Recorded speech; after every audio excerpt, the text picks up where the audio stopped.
आपण बघत आहात एकेपी न्यूज मराठी, आपला आवाज आपली ताकद। सबस्क्राइब करा, शेअर करा, लाईक करा। AKP news Marathi.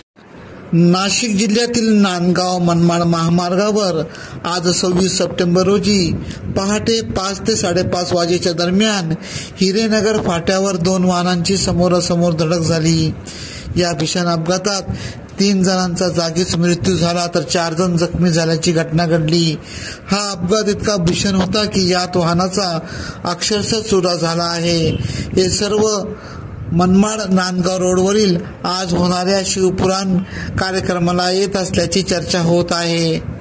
या अपघातामध्ये मयत झालेल्यांची नावे समजली नाही।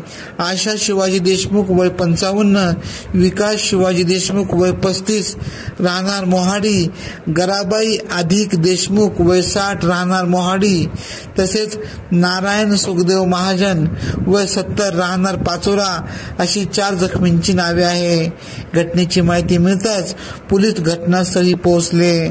स्थानिकांच्या मदतीने त्यांनी जखमींना तात्काळ शासकीय रुग्णालयात दाखल केले। या घटनेचा अधिक तपास पोलीस करीत आहेत। एकेपी न्यूज साठी ब्युरो चीफ अनवर खान पठाण, नाशिक।